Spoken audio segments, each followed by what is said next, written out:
Bharatiya Janata party Uttar Pradesh के वरिष्ठतम नेता, पूर्व मुख्यमंत्री, वर्तमान में राज्यसभा के सम्मानित सांसद और लंबे समय तक संगठन में जिनको काम करने का अनुभव रहा है, युवा मोर्चा, विद्यार्थी परिषद, युवा मोर्चा और भारतीय जनता पार्टी के राष्ट्रीय उपाध्यक्ष तक और कई प्रदेशों के चुनाव प्रभारी और संगठन प्रभारी के रूप में जिन्होंने काम किया है, ऐसे माननीय प्रोफेसर डॉक्टर दिनेश शर्मा जी जो मुख्य अतिथि के रूप में हमारे बीच में पधारे हैं, मैं देख रहा हूं कि लगातार प्रतिदिन प्रदेश में किसी न किसी जनपद में उनके कार्यक्रम लगे रहते हैं। मैं अभी 2 दिन पहले आपके साथ अयोध्या के कार्यक्रम कहीं भी थे वो, और लगातार कार्यक्रम कर रहे हैं, संगठन की भी चिंता कर रहे हैं, सदस्यता की भी चिंता कर रहे हैं, और जो 10 चुनाव हो पाए शैलेंद्र अवस्थी जी और ओपी चौटाला जी जहां कहीं भी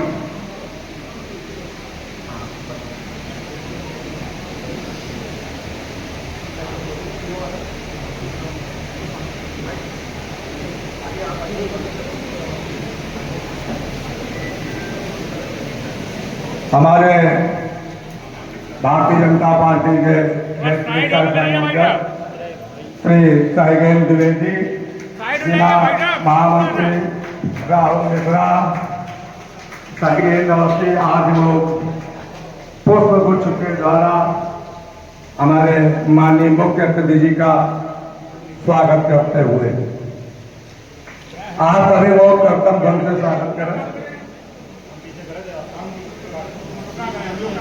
भाई जी का जन्म दिवस और 2 अक्टूबर राष्ट्रपिता मोहनदास करमचंद गांधी जी का जन्म दिवस। तो हम कह सकते हैं कि महापुरुषों के जन्म दिवस और जन्म जयंती से प्रेरणा लेकर बीजेपी का जो ये सेवा पखवाड़ा चला है, उसका सीधा अर्थ ये है कि सीधा अर्थ यह है कि आज हम सब लोग इस चीज की प्रेरणा ले रहे हैं कि भारतीय जनता पार्टी एक राजनीतिक दल नहीं है। केवल भारतीय जनता पार्टी समाज के प्रति सेवा करने वाला एक ऐसा संगठन है जो समाज को समर्पित है। सेवा पखवाड़े के दौरान आप जानते हो कि जगह जगह चिकित्सा शिविर, जगह जगह रक्तदान शिविर, अस्पतालों में आपका फल का वितरण और बहुत सारी चीजें इसमें रखी है, संगोष्ठियों का दौर, और उसी के अंतर्गत आज ये संगोष्ठी है। और संगोष्ठी भी कहां है? सीसामऊ विधानसभा के अंतर्गत है। सीसामऊ, शीशा दिखाती है लोगों को कि असली चेहरा दिखाई पड़ रहा है, और जनता ने असली चेहरा भी दिखाया है कि जनप्रतिनिधि ने जरा सा गड़बड़ काम किया तो उसको यहां की जनता ने सीधे शीशा दिखा दिया और उनकी पहुंच जेल तक हो गई। कहने का तात्पर्य यह है कि ये मोदी और योगी युग है। इसमें अपराध करो तो दंड मिलना निश्चित है। भ्रष्टाचार पर 0 टॉलरेंस, ये भारतीय जनता पार्टी की नीति का अंग है। और हम सब यह चाहते हैं कि समाज का जो विघटन करने वाली ताकतें हैं, उन ताकतों को हम जवाब कैसे दें। अब फिर उतरकर हम लोग वहीं पर पहुंचते हैं।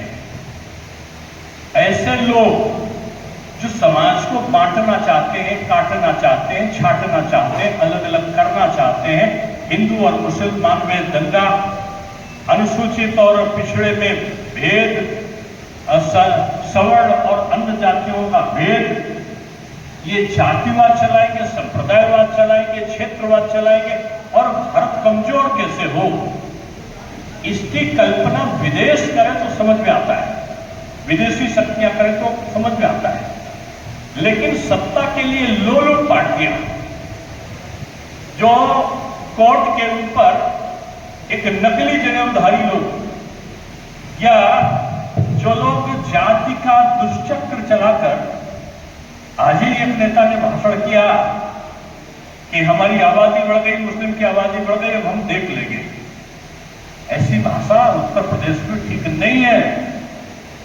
देखने का काम अब योगी जी पर छोड़ दो। आपकी हिम्मत देखने की नहीं है। जो समाजवादी पार्टी के और तमाम लोग धमकी दे रहे नेता, ये ठीक नहीं है। समाज का विग्रह ये उचित नहीं है। योगी जी अपराधियों को देख रहे हैं, जो अपराध कर रहे हैं उनको दंड मिल रहा है। कुछ यहां पर दंड मिल रहा है, कुछ ऊपर जाकर दंड मिल रहा है। उनमें भेदभाव नहीं है। लेकिन आज आप समाज को क्यों बांटना चाहते हो? उसका मूल कारण है कि बीजेपी सशक्त हो गई।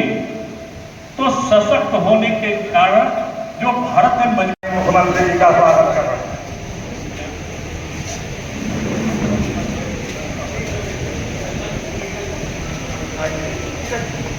नीरज निगम जी, आप नीरज निगम जी सह संयोजक पुष्प गुच्छ भेंट करते हुए माननीय मुख्यमंत्री जी को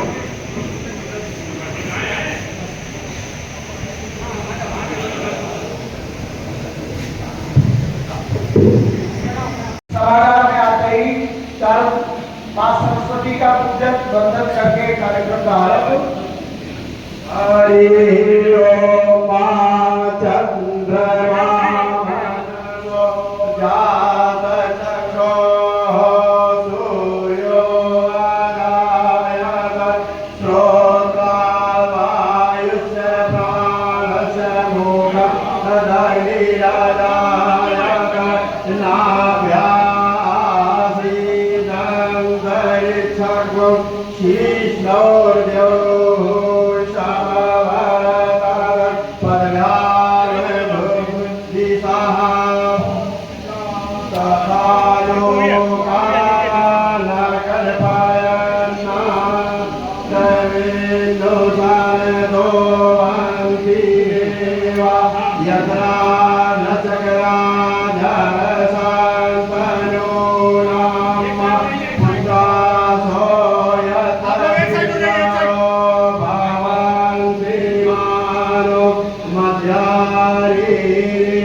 भैया शांत हो जाए। भाई साहब आप मीडिया रहेंगे तो थोड़ा सा पीछे हो जाओ। मार्शल हिलाओ। अच्छा जी थोड़ा सा आगे निकल के बैठो। मार्शल पहले तुम अपना कर लो फोटो जितना करना हो। कानपुर महानगर में पत्रकार मित्रों का आने का धन्यवाद। आज विभिन्न कार्यक्रम पर है। कानपुर महानगर कानपुर दक्षिण अरे भैया थोड़ा सा यार पीछे हटाओ। कई जगह अलग अलग कार्यक्रम है। हमें एक बड़ा कार्यक्रम था, माननीय मोदी जी के ऊपर एक पुस्तक लिखी है बाल सुब्रमण्यम ने। श्री बाल सुब्रमण्यम की पुस्तक के विमोचन में भी काफ़ी बड़ी संख्या संख्या में लोग आए थे और इसके बाद भी बुद्धिजीवी सम्मेलन है और कई अन्य जगहों पर कार्यक्रम है। आज उत्तर प्रदेश में और देश में स्थितियां बदली और कुछ तथाकथित विपक्षी नेता आज सपना देख रहे हैं कि बांग्लादेश की तरह अस्थिरता भारतवर्ष में भी होगी और कांग्रेस और उनके सहयोगी दल उस अस्थिरता के लिए दिन रात जुटे हुए हैं। विदेशी एनजीओ और विदेशी महाशक्ति इन लोगों को भी मोदी जी की लोकप्रियता शायद भा नहीं रही है। लेकिन ये भारत है, ये बांग्लादेश नहीं है, ये पाकिस्तान, श्रीलंका और नेपाल या अफगानिस्तान नहीं है जहाँ कोई उलटफेर करने में जो महाशक्तियाँ हैं वो सफल हो सके। मोदी जी ने पूरे देश में विकास किया है और ये जो सदस्यता महाअभियान हमारा चल रहा है, एक अलग प्रकार का उत्साह लोगों को मोदी जी के प्रति दिखा है पूरे देश में। उत्तर प्रदेश में रिकॉर्ड था 1,82,00,000 सदस्यता का, लेकिन मात्र 15 दिनों के सदस्यता अभियान में वो 1.5 लाख को पूरा कर चुका, 1.5 करोड़ को पूरा कर चुका है। गली गली हमारा कार्यकर्ता आज सदस्यता महाअभियान में लगा है और 25 सितंबर से 2 अक्टूबर तक चलने वाला ये सेवा पखवाड़ा मोदी जी के आह्वान पर सफाई अभियान, चिकित्सा शिविर, रक्तदान शिविर, गरीबों को वस्त्र का वितरण या फल का वितरण, तमाम प्रकार के सेवा कार्य इन पखवाड़ों में 2 अक्टूबर तक चलने वाले हैं। और आज जगह जगह पर भारतीय जनता पार्टी के विभिन्न प्रकार के सम्मेलन भी चल रहे हैं और उनका एक कारण ये है कि हमारा जो बूथ स्तर तक का संगठन है वो और मजबूत होकर सामने आए। आज एक घटना घटी कि समाजवादी पार्टी के भी नेताओं ने भगवान शंकर पर टिप्पणी की थी। उनके एक सांसद ने सनातन पर टिप्पणी की थी भी 2 दिन पहले, तो अफजाल अंसारी सांसद है उन्होंने, और आज उनके एक विधायक महबूब अली हैं, उन्होंने फिर से जैसे कोई विदेशी आक्रांता धमकी देता है वैसे धमकी दे रहे थे और वो कह रहे थे कि मुस्लिम आबादी बढ़ गई है और हम मोदी को सत्ता से हटा देंगे। हिंदू और मुसलमान में भेद पैदा करना, खाई पैदा करना और सनातन संस्कृति को गाली देना शायद समाजवादी पार्टी और कांग्रेस का संस्कार बन गया है। कांग्रेस के नेता सुरजेवाला कहते हैं कि ब्राह्मणों का उत्पीड़न हुआ है, जबकि हुड्डा सरकार में हरियाणा में सबसे ज़्यादा ब्राह्मणों को या अन्य जातियों को उत्पीड़न करने का काम कांग्रेस पार्टी ने किया था। कि कांग्रेस, ये समाजवादी पार्टी वर्ग संघर्ष कराना चाहते हैं, जाति संघर्ष कराना चाहते हैं, सनातन को कमजोर करना चाहते हैं और जातियों में विभाजित करके ये भारत को कमजोर करना चाहते हैं।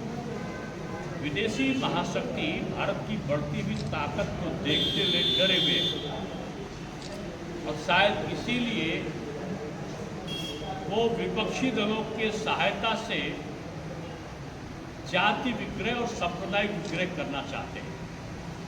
खड़गे जी कहते हैं कि मैं तभी मरूंगा, ऐसा बोला और नहीं बोलना चाहिए, अब तो कहते हो 100 साल जिए, जब वो मोदी को हटा देंगे। मुझको लगता है खड़गे जी का भगवान उनको जीवित रखे 100 साल और 100 साल तक वो मोदी जी को हटा नहीं पाएंगे, तो जाहिर सी बात मोदी जी की आयु भी बढ़ेगी। लेकिन ऐसे बहसीपन के बयान मैं समझता हूँ उनकी खींच को दिखाता है, उनके फ्रस्ट्रेशन को दिखाता है। समाजवादी पार्टी के विधायक की धमकी के लिए मैं उनको कहना चाहूँगा कि कभी आप संत का अपमान करते हुए उनके नेता योगी जी पर आक्रमण करते हैं, संत परंपरा को चुनौती देते हैं। उनको पता नहीं है जहाँ संत है वहीं बसंत है। और जो संत है ना, अगर एक हाथ में माला लिए है तो देश की रक्षा के लिए वो भाला भी ले लेता है, लेकिन बीजेपी हिंसा पर विश्वास नहीं करती। और महबूब अली जी को मैं कहूँगा कि धमकी मत दो। बीजेपी या भारत की या उत्तर प्रदेश की जनता आपकी धमकी से डरने वाली नहीं है। और तमाम मुस्लिम बंधु भी हमारे ऐसे हैं जो मोदी जी पर, योगी जी पर विश्वास करते हैं। इसलिए इस प्रकार का विग्रह ना करें तो ज़्यादा अच्छा होगा। राहुल गांधी ने एक बार फिर अयोध्या में प्राइम मिनिस्टर से सवाल उठाया है कि वहाँ अमिताभ बच्चन मजदूर तबके के लोगों